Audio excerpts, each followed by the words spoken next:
Andrew Tate decided to arrange an interview with a therapist, David Sutcliffe. This is the complete emotional journey through the prison days and all the emotions in the days when Tate brothers were in Terrible jail. and it's destroyed your entire existence. Right. You should be listening to me tell you it's not real. Right. But instead they're defending it and sticking up for it, which I find very interesting. So that's the first thing. In regards to whether I have had any of my convictions challenged, it's kind of amazing. Maybe it's just a semantics trick, and maybe it's that simple. Maybe it's as simple as saying, I feel a little bit depressed today, but I am not a depressed person, and I cannot become depressive. I'm not going to have depression. Maybe it's just a semantics trick, and by saying that alone, I understand that it's a temporary state of mind, which I can alter and I can affect, and I've never struggled with long-term depression or long-term negative thoughts because I don't believe in that mental model. I think that your mind, like I said, it's software, it's programmed in, and they say inside the Matrix or in every single video game, there are boundaries and there are limits. There are certain things you can and can't do. And I don't believe my mind can be put in a state of permanent negativity. I don't believe in that. I don't think it's possible, so it just doesn't happen. You said you experienced depression, some form of depression or depressive feelings and sadness in prison. What were the thoughts that were coming up? What was happening? Well, there's a lot of uncertainty, which is the first thing That has to be scary. It is scary. It's scary. And also because you're a man who's totally in control of your world, of your life, and that's almost like an imperative for you. And that gives you power. And all of a sudden you're thrust into a situation where you're essentially helpless. Well, you just nailed it. You completely nailed it, because I was exactly about to say it's the uncertainty that I struggle with the most, because in my life, I'm in charge of everything. I know exactly how everything works, and I'm the boss, and I get to control absolutely everything. And this is the first time in a long time I'm in a scenario where I have no power whatsoever, no influence, basically. I don't know what's going to happen. Nobody else knows what's going to happen. And also in my world, I'm the hero, right? I'm the head of the clan. Not just my family, but of a lot of people. A lot of people rely on me. Lots of women rely on me. Children rely on me, etc. So everyone comes to me every time there's a problem. So they continued to do that while I'm in a jail cell, expecting me to have some kind of answer. Right. And I'm like, well, I don't have an answer this time. Every other time I had an answer, but this time is a bit unique. How did that feel? You don't have the answers. You can't help. Yeah, I mean, it was frustrating. It's very frustrating, and it's the uncertainty that would bother me. I don't think I felt sad very often, but I certainly felt extremely frustrated. I would sit there and think, there has to be a way out of this room. Not breakout, but like there must just be some words I can say, someone I can talk to. There must be a way. It's only a door. Like I can't just be stuck in this room. And it was hyper frustrating. Yeah, and the uncertainty of it is also scary, because in my situation, every 30 days they decide if they hold you longer or not. And I was encountering people who had been in there for years in my scenario. So. Well, the uncertainty is a form of torture, really. Oh, absolutely. Yeah, it's torture. It is torture. And it's designed to make you break. You don't know how long you're going to be there for. Nobody knows. You hear horror stories. You see other people getting out who've done worse things than you after a week because they've signed a piece of paper or admitted to something or whatever they've done a deal.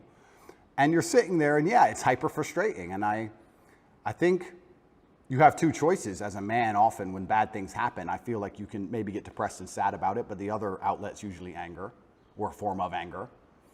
I felt like anger was more, in many cases, anger is more effective, I guess. It's more useful. You were angry in there? I wouldn't say I was angry, but if I started to feel negative, I could turn it into frustration or anger, which I could at least alleviate with 2,000 push-ups. Right. It's better than feeling sorry for myself. Right.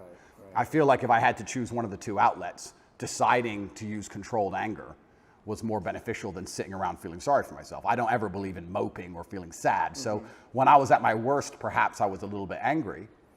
But then again, I also think I do that in my normal life. If I'm honest, I don't think anger is a necessarily bad thing. I think that misdirected anger is a bad thing. I think if you get very angry about scenarios and you put it in the correct direction, you get unlimited motivation and you get a lot done.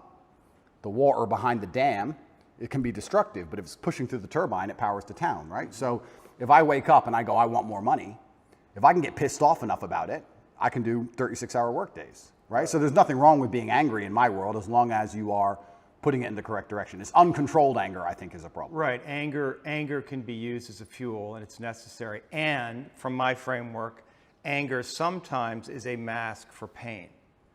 I'd agree with that. So did you experience pain in there? I know pain is a kind of an abstract word, but was it painful for you? Like, I want to know about your pain. Yeah, it's strange because I'm being as honest as possible. It's strange because I had this instilled sense of duty where even though I'm in a jail cell and I can't leave, and even though I'm cripplingly bored, I don't feel like I had time to feel pain, or I didn't feel like I had time to be a victim. You had nothing but time. No, I didn't have time. What are you talking about? Because everyone outside still relied on me. So when I would get on the phone, people would... Is that avoidance, though? I don't know. Do you keep busy? Do you avoid your feelings by keeping busy, being on the computer all the time? All the things I had to do still had to be done. Just because they threw me in a cell, it just made it more difficult, which means I have less time than ever because the difficulty's been increased. And when I would get on the phone, we wouldn't discuss how I'm feeling. I'd be worried about how everyone else is. They'd be like, how are you? Yeah, I'm in jail. What's going on with this? Are you okay? Are your bills paid? Are press hassling you? I was worried about fixing everyone else's problems from jail more than I was concerned about myself or my own mental well-being. And if I felt particularly, when I say pain, pain is an awkward one. I don't know if I felt pain because I don't feel sorry for myself, and I've developed this mindset of such absolute accountability that even though what happened to me I believe was unfair, and even though I'm completely innocent, I didn't think, why? I didn't think, why is this happening? I didn't think, why me? I didn't think, oh, this is unfair. Like, none of these things crossed my mind. I was like, this is garbage. However, you can't become the most Googled man in the world with every light has a dark, right? Like, let's be realistic about this. Yeah. I'm thrown in a jail cell. Do I belong here? No. But am I here? Yes. I was pretty logical about it. And I was like, okay, I've got a lot of things I need to get done. And I would feel angry if I couldn't get them done. But I don't think I felt pain. Now, I'll admit, I don't sleep very well since I've left. Why? I could admit Do you that. know why? I heard you say in one interview that you have nightmares. I do have nightmares, yeah. What are your nightmares about? I don't think they're about anything. I just have almost like an adrenaline rush out of nowhere while I'm sleeping, and I shoot up. I bolt awake. No thoughts, no memories, no real visions? thoughts, no real story. Fear. That's fear. I guess it is, yeah. So so let's just, you're dreams are a reflection of the unconscious. And if you're having nightmares, there must be some unresolved fear that wants to get worked out. I believe so, but then also, I love the idea of that. Of having unresolved fear. That sounds like the most interesting thing in the world to me. If someone were to say to me, Andrew, take this pill and your unresolved fear will vanish, I would say absolutely and utterly not. That's not fun. The fun is there's something in my mind which I don't have complete control or complete understanding of yet, and it's not detrimenting my day-to-day life really. Okay, I lose a bit of sleep, but this sounds like an interesting journey. It sounds like I'm in a new level of the video game and I've been thrust into a dark forest and I get to do something brand new, and I'm really genuinely not worried about it. You're not, yeah, you shouldn't be worried about it. It's just where you are. I'm not worried about it, and I'm also not like, oh, I need to fix this. I don't care. I'll have nightmares, and I'll wake up, and I'll either go back to sleep or I'll continue to work, and that's life. Maybe life will keep giving you situations in which you'll have to confront that fear to resolve it. Why would I want to resolve it? Well, because... I mean, if I'm really that tired, I'll sleep. No, but fear creates distortions in our mind, right? I mean, fear is the seed of evil. Right? And so we want to know what we're afraid of, because if we block our fear, we're susceptible to bad actions, right? And fooling ourselves about what they are, rationalizing. So I would argue that it's actually vital for you in the position that you are in and the responsibility that you have to actually confront your fear in a very real way, which probably goes back to your childhood. I mean, your dad was, the haircut story, and I don't know if you want to talk about that, if you're willing, but that's it. When I read that, I'm thinking about that little boy.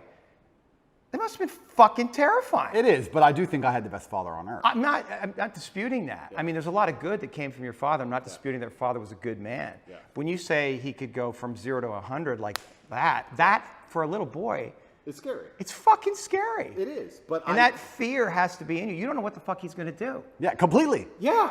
But I think that's prepared me for life fantastically. And I also think the fear. But have you reached a limit?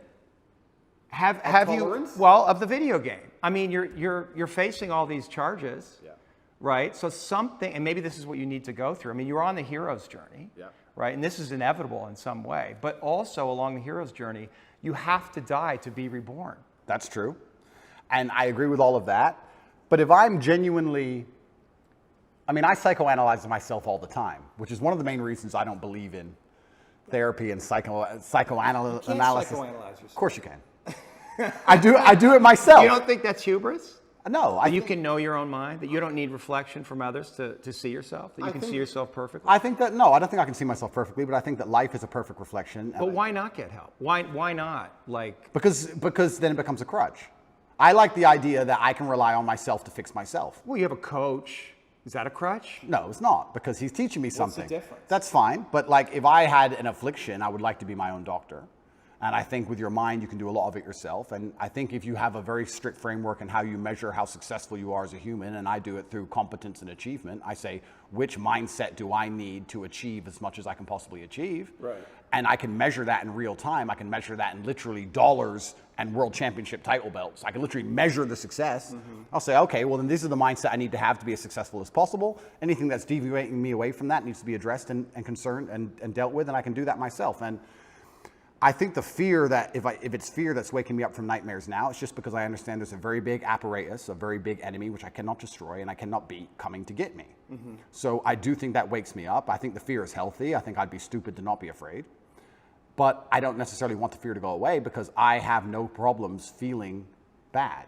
Well, it's not about going away. It's coming into deeper relationship with it. And understanding that there's fear that's happening in real time, but there's also fear that may be in your psyche somewhere, in your body, that's connected to your history. And that may need to be resolved, because otherwise you're projecting things out that you may not be seeing reality totally clearly. That's the thing, right? Like, is there a way that you're not seeing things perfectly clearly? Well, then we go back to what I just said about perhaps that's true, but if I measure myself purely on competence and purely on achievement, whatever I think and whatever I'm doing is obviously fantastic.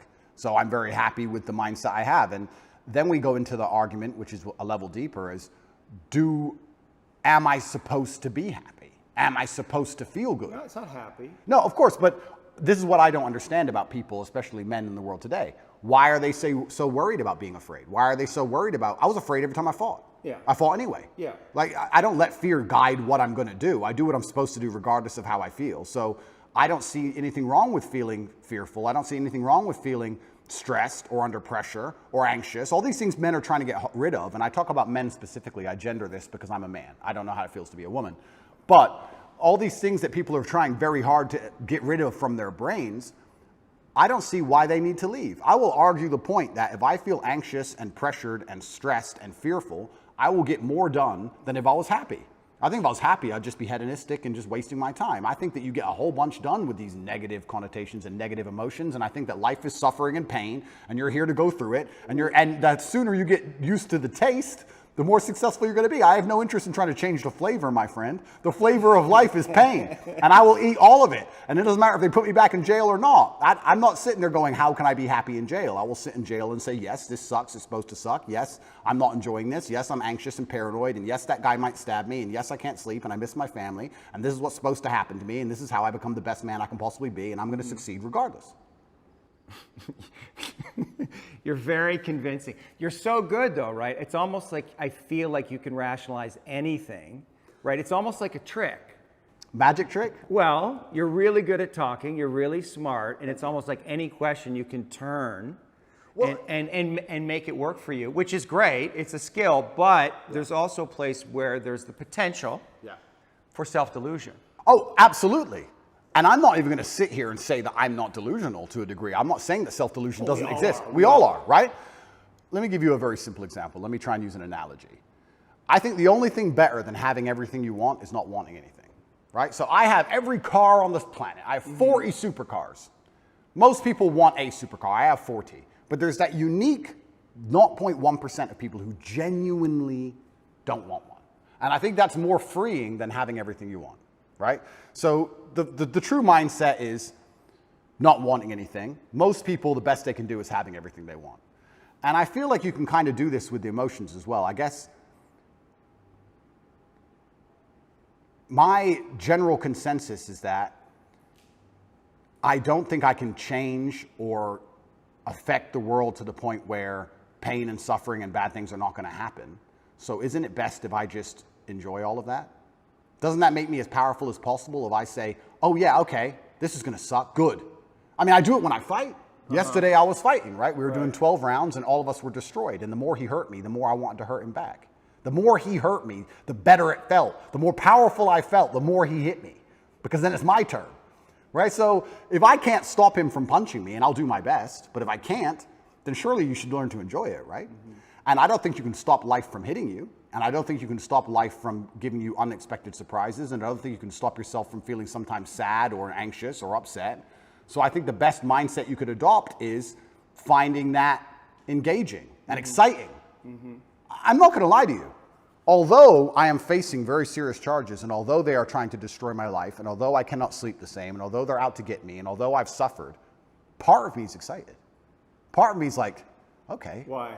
Because it's a war.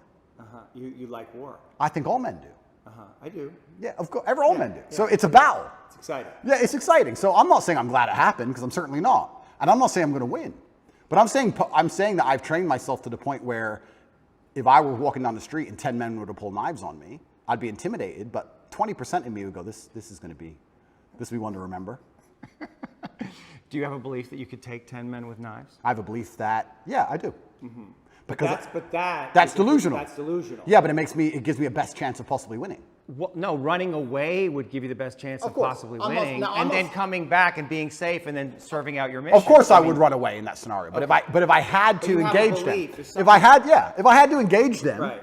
If I had to fight them, I believe I'd be the most capable if I believed I could win. Of course. So for that reason, if I have to self-delude, then I will self-delude, and I will convince myself that I am here to destroy all 10 of them, and I will say it in a way where at least 7 of them believe me.